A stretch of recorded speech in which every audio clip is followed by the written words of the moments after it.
غلط راتوں کو راستے بتانے والے کے اوپر اللہ کی لعنت ہوتی ہے۔ اللہ کے رسول صلی اللہ علیہ وسلم فرمایا کہ من ذبح لغیر اللہ فعلیہ لعنت اللہ، اللہ کے سوا دوسروں کے نام کے بکرے، جانور، مرغے، کوئی بھی جانور ذبح کرنے والے پر اللہ کی لعنت ہوتی ہے۔ اللہ کے سوا غیروں کے نام کے ذبح ہے، ان کے نام کے نظر و نیاز، اللہ کے رسول صلی اللہ علیہ وسلم سے لعنت ہوتی ہے اس کے اوپر۔ اور دوسرا وہ شخص جس کے اوپر اللہ کی لعنت ہوتی ہے، من یسب والدیہ، جو اپنے ماں باپ کو گالی دے، اپنے ماں باپ کو گالی جو دیتا ہے اس کے اوپر بھی اللہ کی لعنت ہوتی ہے۔ صحابہ میں کسی نے پوچھا، اے اللہ کے نبی، ماں اور باپ کے اوپر، ماں اور باپ کو کون گالی دے گا؟ اتنا بدبخت آدمی ہو جائے گا کہ اپنے باپ کو، اپنی ماں کو گالی دے گا؟ تو آپ صلی اللہ علیہ وسلم فرمایا، ہاں، جب کوئی کسی کو گالی دے گا، کسی کی ماں کو یا کسی کے باپ کو، تو وہ پلٹ کر اس کی ماں باپ کو گالی دے گا کہ نہیں دے گا؟ وہ بھی پلٹ کر گالی دے گا۔ تو گویا اس نے اپنے ماں باپ، اس نے گالی دی تو گویا اس نے اپنے ماں باپ کو گالی دی۔ کیوں؟ اگر یہ اس کے ماں باپ کو گالی نہ دیتا تو وہ اس کے ماں باپ کو پلٹ کے گالی نہ دیتا۔ تو اس طرح سے یہ اپنے ماں باپ کو گالی دینے کا سبب بنا، اس وجہ سے یہ بھی اپنے ماں باپ کو گالی دینے والوں کی فہرست میں آئے گا اور یہ بھی لعنتی ہوگا۔ استغفر اللہ۔ ومن غیر منار الارض، اور تیسرا لعنتی شخص وہ ہے جو زمین کے نشانوں کو مٹا دے۔ یہ مینڈ ہے،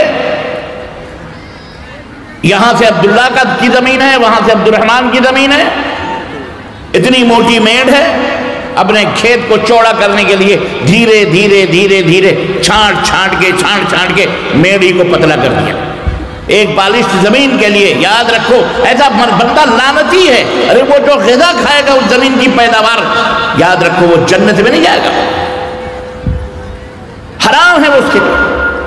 تو عزیزان گرامی قدر، اللہ کے رسول صلی اللہ علیہ وسلم نے دیکھو کس طرح سے ایمان کے تقاضوں کو بیان فرمایا کہ لعنتی نہ بنو، اپنے ایمان اور عقیدے کو مضبوط بناؤ، ٹھوس بناؤ، اس کے اندر کسی قسم کی لچک نہیں ہونی چاہیے، اور اپنے اعمال کو بھی حضرت محمد الرسول اللہ صلی اللہ علیہ وسلم کے فرمان کے مطابق بناؤ۔ اللہ تبارک تعالیٰ نے اپنے نبی کو اس دنیا میں نمونہ بنا کے بھیجا تھا، اسی لیے کہ ہمارے نبی کو دیکھو، نبی جیسا کہہ رہے ہیں، جیسا عمل کریں۔ وما آتاکم الرسول فخذوہ وما نہاکم عنہ فانتہوا، رسول جس بات کا تمہیں حکم دے اس کے مطابق عمل کرو، اور جس بات سے منع کریں اس سے رک جاؤ۔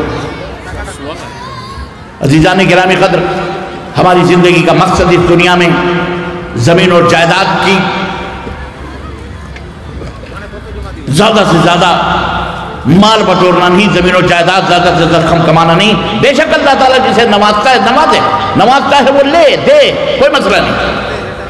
آپ پورے ملک کے حاکم بن جائیں، آپ پوری زمین خرید لیں، اللہ تعالیٰ آپ کو اتنا دے، لیکن اس کے پیچھے حکم یہ ہے کہ اس میں اللہ کے بندوں وحق للسائل محروم، تمہارے مالوں میں مانگنے والوں کا بھی اور جو لوگ محروم ہیں ان کا بھی حق ہے۔ اس حق کو آپ کو ادا کریں۔ آپ دولت کمائیں، جیسے آج ماشاءاللہ دولت، پیسہ نہ ہوتا، دولت نہ ہوتی تو کوئی بھائی 1 لاکھ بول رہا ہے، کوئی بھائی 100 روپے دے رہا ہے، کوئی بھائی 100-200 روپے دے رہا ہے، کوئی بھائی 20 روپے دے رہا ہے۔ اس کے پاس دولت ہے تو اللہ تعالیٰ نے اسے توفیق دی ہے، تو اللہ کی راہ میں دولت کو خرچ کر رہا ہے۔ تو اللہ تعالیٰ اگر یہ دولت دے تو اس دولت کو اللہ کی راہ میں خرچ کریں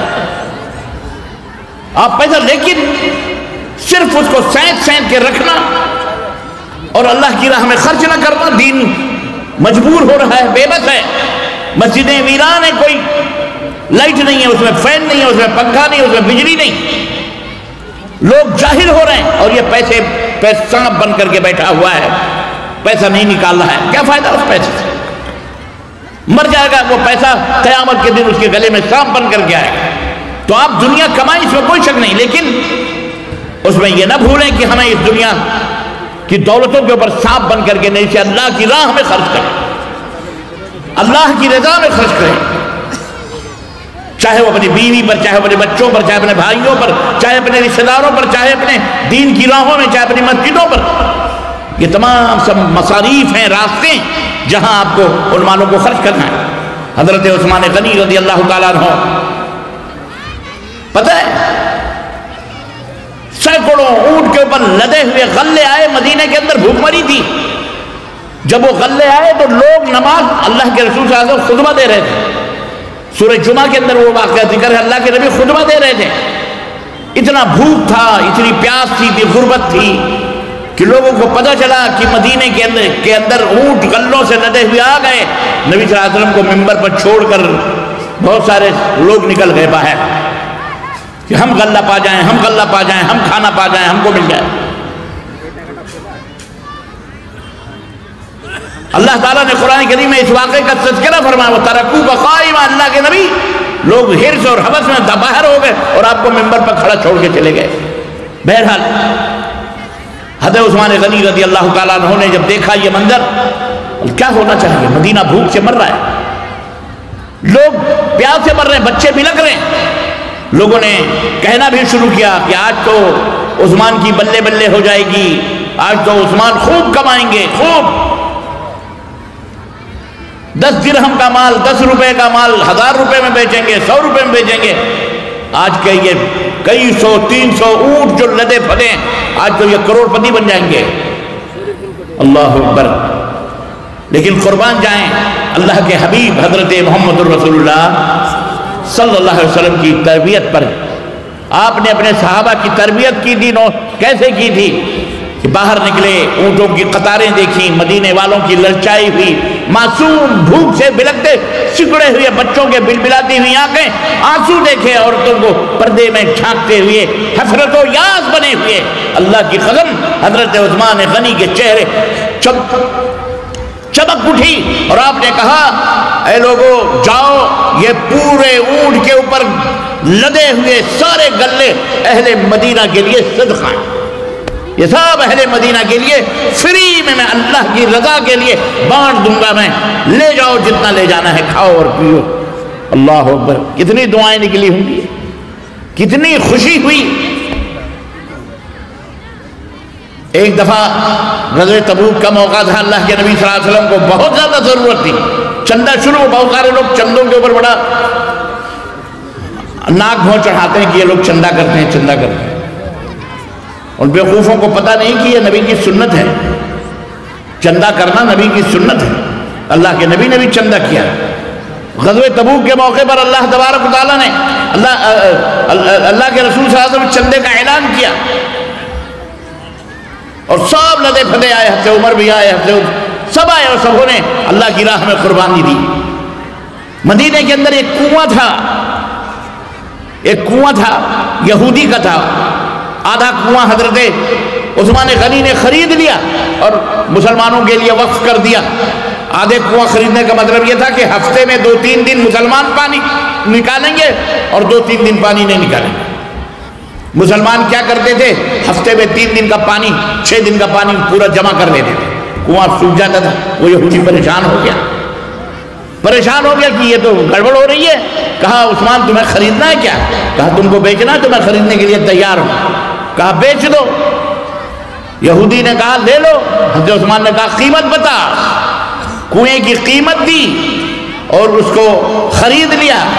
اللہ اکبر. اور اہل مدینہ کے لیے وقف کر دیا کہ جاؤ اس کا پانی فری میں مدینے کے لوگ پیئے. یہی قربانیاں. آج بھی وہ کنواں، آج بھی وہ باغ حضرت عثمان غنی کا رضی اللہ تعالیٰ عنہ، آج بھی وہ باغ مدینے کے اندر وہ کنواں موجود ہے. آج بھی اس کی کمائی کا جو پیسہ ہے وہ آج بھی ان کے بینک اکاؤنٹ میں حضرت عثمان غنی کے نام سے اکاؤنٹ کھلا ہوا ہے اور اس اکاؤنٹ میں آتا ہے. یہ صدقہ جاریہ کا فائدہ ہے. اس لیے دولت ہے تو اسے اللہ کی راہ میں قربان کرنے کا جذبہ بھی ہونا چاہیے. بہرحال میں عرض یہ کر رہا تھا کہ اللہ کے نبی صلی اللہ علیہ وسلم نے اس طرح سے لوگوں کو حق کی باتیں بتائیں، نصیحت کی، وتواصوا بالصبر، اور صبر کی تلقین کی. بہت ساری مصیبتیں، بہت ساری پریشانیاں آئیں گی، اسلام کی راہوں میں بہت سارے دکھ آئیں گے. صبر کرنا. ان اللہ مع الصابرین. اللہ نے کہا یا ایھا الذین آمنوا استعینوا بالصبر والصلاۃ. اے وہ لوگوں جو ایمان لائے ہو، نماز سے اور صبر سے مدد طلب کرو، اس کے ذریعے سے اللہ سے مدد طلب کرو۔ جب بھی مصیبت آئے نماز پڑھو، وضو بناؤ، 2 رکعت نماز پڑھو، نفل ادا کرو، اللہ سے دعا کرو کہ اللہ یہ مصیبت آئی ہے دور کر دے۔ اللہ اکبر۔ جب بھی کبھی کوئی مصیبت آتی ہے اللہ کے نبی حضرت بلال کو آواز دیتے، ارحنا یا بلال، اے بلال آرام پہنچاؤ، سکون پہنچاؤ۔ چنانچہ حضرت بلال اذان کہتے، آپ نماز پڑھتے، وضو کا پانی لاتے، آپ وضو بناتے۔ اس طرح سے نماز پڑھنے سے اطمینان و سکون ملتا ہے اور اللہ سے سب کچھ بیان کر دیتے۔ میرے مسلمان بھائیوں، یہ اطمینان قلب کے لیے یہ ایمان بہت ضروری ہے۔ جس کے پاس دلوں میں ایمان نہیں ہے، اسلام نہیں ہے، اللہ کی قسم انہیں نیند نہیں آتی ہے۔ وہ گولیاں کھاتے ہیں، ان کے پاس دولتیں ہیں، پیسے ہیں، عیاشی کرتے ہیں، سب کچھ کرتے ہیں، لیکن انہیں سکون نہیں ملتا، وہ 1000 قسم کی بیماریوں میں مبتلا ہوتے ہیں۔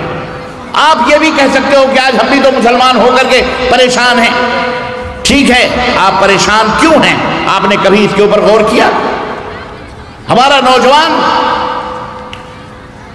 وہ بھی بے روزگار کیوں ہیں؟ وہ کیوں پریشان ہے؟ وجہ کیا ہے؟ سبب کیا ہے؟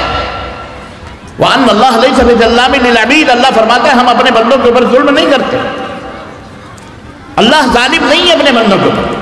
چاہے کہ اگر اس کا کلمہ پڑھنے والے مرد یا عورتیں اگر وہ ظلم کی چکیوں میں پس رہے ہیں تو اس میں بھی کوئی نہ کوئی مسئلہ ہے، اس میں کوئی نہ کوئی مصلحت ہے۔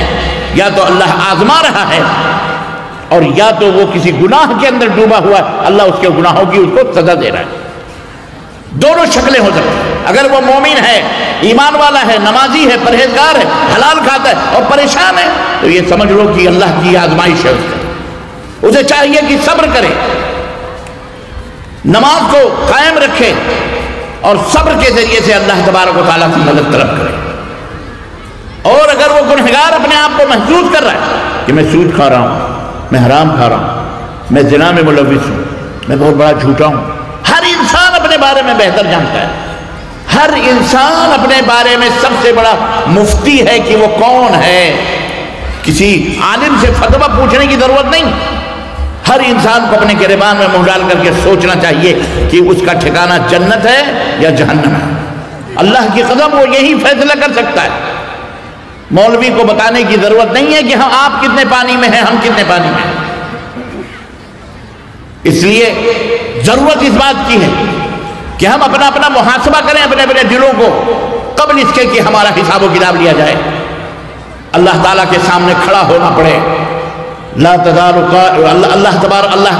رسول صلی اللہ علیہ وسلم نے فرمایا کہ بندہ اپنی جگہ سے لن تزول قدم عبد، بندے کے دونوں پیر اپنی جگہ سے ہل نہیں سکتے جب تک اللہ کے سامنے 4 سوالوں کا جواب نہ دے لے۔ اللہ پوچھے گا عن عمرہ فیما افناہ، میرے دوستوں، میرے بھائیوں، میرے بہنوں، اللہ پوچھے گا ہم نے تمہیں زندگی دی تھی 40 سال، 50 سال، 60 سال، فیما افناہ، کس چیز میں تو نے یہ زندگی گنوائی؟ لہو لعب میں، کھیل کود میں، جوئے سٹے میں، شراب میں، زنا میں، بدکاری میں، اللہ سے دوری میں، دین سے بیداری میں، کہاں تو نے یہ زندگی صرف کی؟ جوانوں، نوجوانوں، اللہ تعالیٰ نے تمہیں آج طاقت دی کر جوانی میں عبادت کاہلی اچھی نہیں، گر بڑھاپا آ گیا کچھ بات بن پڑتی نہیں۔ بچے تو بچے ہوتے ہیں، غیر مکلف ہیں، ان کے اوپر کوئی چیز ذمہ داری نہیں ہوتی ان کے اوپر۔ بوڑھے بوڑھے ہوتے ہیں، نا امید ہو جاتے ہیں بیچارے، کمزور ہو جاتے ہیں، ان کے ہاتھ اور پاؤں کمزور ڈھیلے پڑ جاتے ہیں، ان سے بھی کوئی امید نہیں کر سکتے۔ باقی نوجوان ہیں، آپ ہیں، جوانوں آپ ہیں، آج آپ کی محنتوں اور جد و جہد سے اللہ نے اس جلسے کو کامیاب بنایا ہے۔ یاد رکھیے اللہ آپ کی قبروں کو روشن کرے، بولو زور سے آمین۔ اللہ آپ کی زندگی میں روشنی لائے، آپ کو اس کا صلہ عطا فرمائے۔ میں سعید پور اور علیدہ پور کے نوجوانوں کو میں سلوٹ کرتا ہوں، اللہ انہیں جزائے خیر عطا فرمائے۔ کیا یہ اجلاس آج اللہ ان کے نام اعمال میں، میزان حسنات میں اللہ اس کو بنائے۔ تو یہ نوجوانوں کی قوت ہے، طاقت ہے جو دنیا کے دھاروں کو چنک بدل سکتے ہیں۔ سیدنا ابراہیم علیہ السلام کو دیکھئے، نوجوان تھے، انہوں نے ٹکر لی نمرود جیسے بادشاہ سے جو اپنے آپ کو خدا کہتا تھا، اور وہ پہاڑ عزم و حوصلے کا پہاڑ بن کر کے مناظرے کے لیے بادشاہ کے پاس پہنچ گئے. اس نے کہا کہ تمہارا خدا کون ہے؟ حضرت ابراہیم علیہ السلام نے کہا میرا خدا یہ ہے، وہ ہے جو مارتا اور جلاتا ہے. آج بھی بہت سارے خدا بنے بنے پھر رہے ہیں نا. حکومت کے ڈنڈے ہیں، وہ سمجھتے ہیں بیٹا ہم بڑے با کمال ہیں. ایک دن وہ ڈنڈے تمہاری کمروں پہ پڑیں گے یاد رکھنا انشاءاللہ تعالی. ظلم نہ کرو، کسی بھی انسان کے اوپر ظلم نہ کرو، کسی بھی جانور کے اوپر ظلم نہ کرو، کسی حیوان کے اوپر ظلم نہ کرو. ظلم کی کشتی کبھی چلتی نہیں، ظلم کی ناؤ کبھی نہیں چلتی ہے. اور ظلم کی ٹہنی کہتے ہیں نا کہ ناؤ کاغذ کی کبھی چلتی نہیں، اور ظلم کی ٹہنی کبھی پھلتی نہیں. اسلام اور مسلمانوں سے ٹکر مت لو، اسلام اور مسلمانوں کو مت للکارو. ہم غریب ہیں، مسکین ہیں، بے ہتھیار ہیں، لیکن ہم جس کی پوجا کرتے ہیں، جس کی عبادت کرتے ہیں، تمہیں پتہ نہیں ہے وہ چاند اور سورج، زمین اور آسمان کا تن تنہا مالک ہے. ہم اس بادشاہ کی عبادت کرتے ہیں. ہم تھوڑا سا سدھر جائیں تو دیکھو کس طرح سے ہماری تاریخ نے بتایا ہے کہ سمندروں میں صحرا بنا دیا گیا اور صحراؤں کے اندر ندی اور سمندر بہا دیے گئے. حضرت سیدنا ابراہیم علیہ السلام بے خوف ہو کر، یہ نوجوان تھے، جوانی جذبہ تھا، قوت تھی. سیدنا ابراہیم علیہ السلام نے کہا میں اس اللہ کی پوجا کرتا ہوں، اس اللہ کی عبادت کرتا ہوں جو مارتا اور جلاتا ہے. یحیی و یمیت، جو مارتا اور جلاتا ہے. اس نمرود بادشاہ نے سوچا ہوگا کہ مارنا جلانا یہ کون سی بہت بڑی بات ہے. کہتا میں بھی انا احیی و امیت، میں بھی مارتا اور جلاتا ہوں. تو کیسے مارتا اور جلاتا ہے؟ جیل میں جیلر کو حکم دیا 2 قیدی لاؤ. جس قیدی کو چھوڑ دینے کا حکم تھا کہا اس کو مار دو، اور جس کو مار دینے کا حکم تھا پھانسی چڑھانے کا کہا اس کو چھوڑ دو. کہا دیکھو میں بھی تو مارتا اور جلاتا ہوں، جس کو چاہوں زندہ رکھوں، جس کو چاہوں مار دوں. حضرت ابراہیم علیہ السلام کے ہونٹوں پہ ضرور مسکراہٹ آئی ہوگی اور سوچے ہوں گے کہ اتنا بڑا احمق اور بیوقوف ہے، ہمارے اوپر حکمرانی کر رہا ہے. اتنا بڑا احمق ہے اور ہمارے اوپر حکومت کر رہا ہے. اور بیوقوفوں کے اوپر حکومت بیوقوفی لوگ کرتے ہیں. یاد رکھ، اپنے جان کا پتہ ہی نہیں، پتھروں میں جان ڈالی جا رہی ہے. نہیں سمجھ میں بات کی؟ ہاں، اللہ ہدایت عطا فرمائے. حضرت ابراہیم علیہ السلام نے کہا اچھا تو مارتا اور جلاتا ہے، یہ چل. فَإِنَّ اللَّهَ يَأْتِي بِالشَّمْسِ مِنَ الْمَشْرِقِ فَأْتِ بِهَا مِنَ الْمَغْرِبِ.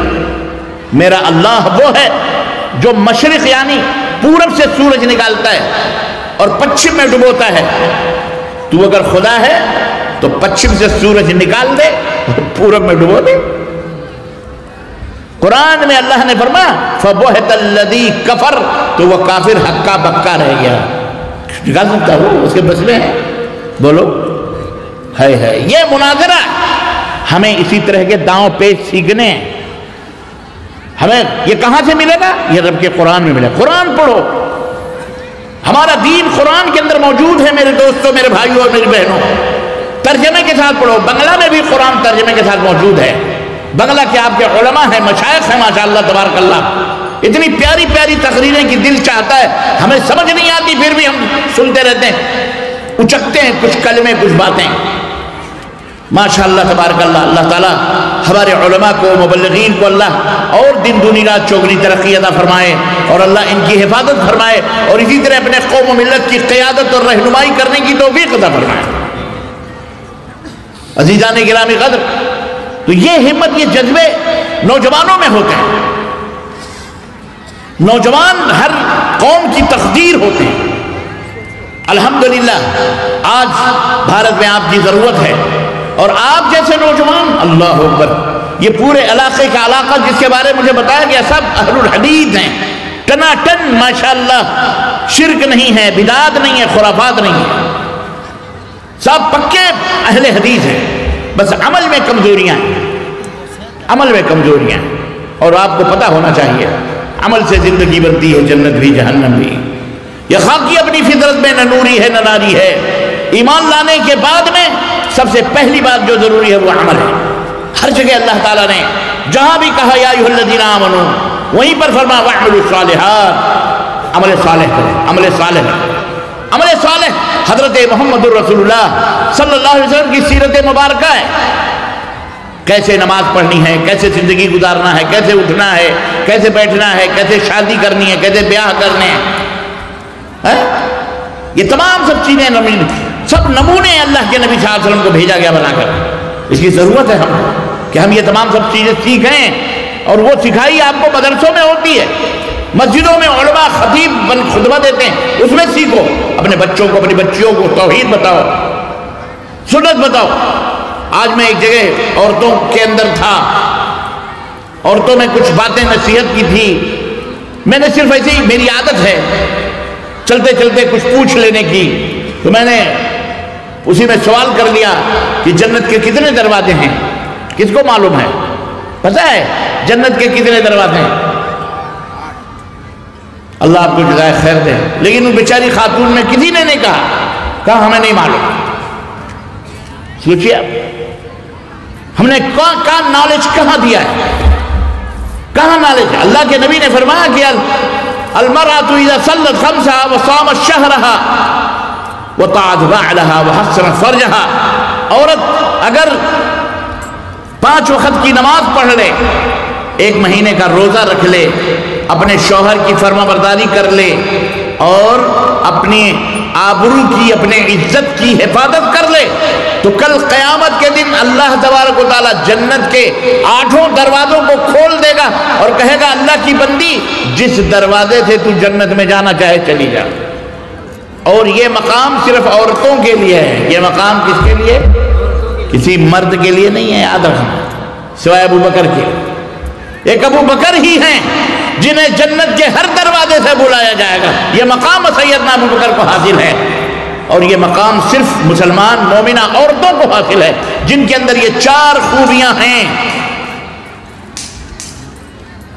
ایمان عقیدے کے بعد یہ 4 خوبیاں، نماز پڑھنے 5 وقت کی برابر، 1 مہینے کا رمضان کا روزہ رکھ لیں، اور اپنے شوہر کی فرما برداری کرنے جائز کاموں میں. شوہر سے جھگڑے نہیں، لڑیں نہیں. جھگڑیں لڑیں تو کم از کم پھر معافی تلافی کا ماحول رہے، سوری بولو. اور شوہر کو بھی چاہیے منائے دنائے، ذرا گفٹ وفٹ لا کے دو، مٹھائی اٹھائی کھلاؤ، کوئی ہدیہ تحفہ دیا کرو صبح شام. اور کچھ نہ ہو سکے تو کم از کم ڈارلنگ ہی کہا کرو، I love you darling, I love you darling ہی کہا کرو. ہاں دلوں کے اندر خوشی پیدا کرو. وہ تمہاری زندگی ہے، لائف پارٹنر ہے، تمہارے بچوں کی ماں ہے. تمہارے لیے کھانا پکانا، تمہارے گھروں کی حفاظت کرنا، وہ ہماری عزت ہیں، ہماری آبرو ہیں. عورتیں، اپنی عورتوں کی عزت کرو، ان کے صحت کا، ان کی تندرستی کا خیال رکھو، ان کے دوا کا، ان کے علاج کا. وہ ہمارے ہاتھوں کے نیچے ہماری ہی زندگی کا ایک حصہ ہیں. اپنے بیویوں کو اپنی پیشانیوں کا جھومر بناؤ، عزت کرو ان کی، ان کی قدر کرو. ایک دن وہ نہیں رہیں گی تو آپ کو محسوس ہے، اگر میکے چلی گئی پھر دیکھو کیا حال ہوتا ہے شوہر کا. وہ جا کے کہیں ہوٹلوں پر، کہیں ادھر اپنے دوستوں کے پاس جا کر کے ادھر ادھر ٹائم پاس کرتا ہے کہ نہیں کرتا؟ بیوی اسی لیے ہوتی ہے. اللہ تعالیٰ نے فرمایا من آیاتہ، اللہ کی نشانیوں میں سے ایک نشانی ہے ان خلق لکم ازواجکم من انفسکم، اللہ نے تمہیں میں سے تمہاری بیویاں بنائی ہیں لتسکنوا الیہا، تاکہ سکون حاصل ہو. بیوی گھر میں اسی لیے ہوتی ہے کہ اس سے سکون ملتا ہے، اس سے آرام ملتا ہے، آنکھوں کو ٹھنڈک ملتی ہے. گھر میں جب شوہر آتا ہے اور بیوی مسکرا کر کے اس سے ملاقات کرتی ہے، وہ سارے غم، سارے دکھ، سارے ٹینشن دور ہو جاتے ہیں. نیک بیوی کی پہچان اور علامت یہ ہے. الغرض سب کو مل جل کر کے اس دنیا کو آباد کرنا ہے، اپنے بچوں کی تربیت کرنی ہے، اور خود کو بھی جنت میں جانے والا بنانا ہے، اور اللہ کی رضا اور خوشنودی ہم سب کو حاصل کرنی ہے، تاکہ اللہ تبارک و تعالی ہم سے راضی اور خوش ہو جائے. یہی درس ہے، یہی تعلیم ہے اور یہی نصیحتیں ہیں میرے عزیزوں اور دوستوں اور بھائیوں۔ میں زیادہ آپ سے کیا میں عرض کروں، اس سے زیادہ میں کچھ نہیں کہہ سکتا۔ باقی جیسا کہ آپ کو پتا ہے سوال و جواب آج کے دن رکھا گیا ہے، سوال و جواب کی محفل بھی ہے، آج سوال و جواب بھی ہوں گے، اس لیے میں زیادہ ٹائم تقریر میں نہیں لگا سکتا۔ انہی چند نصیحتوں پر، چند باتوں پر اپنی بات ختم کرتے ہوئے اللہ سے دعا کرتے ہیں کہ اللہ تبارک تعالی ہمیں اور آپ کو کہنے اور سننے زیادہ عمل کرنے کی توفیق عطا فرمائے، آمین یا رب العالمین۔ وصلی اللہ علیہ نبینا محمد وعلی آلہ وصحبہ اجمعین۔ ایک سوال یہ ہے کہ کسی نے کہا کہ قسطوں پر گاڑی لینا کیسا ہے، تو کل بھی یہ سوال آیا تھا، قسطوں پر گاڑی لینا یہاں کے علماء اور مشائخ سے آپ پوچھئے اس کا طریقہ کیا ہوتا ہے۔ اگر اس میں سود ہے تو وہ حرام ہے، اور اگر سود نہیں ہے تو کوئی حرج نہیں ہے، اسی بزنس اور ایسے تجارت۔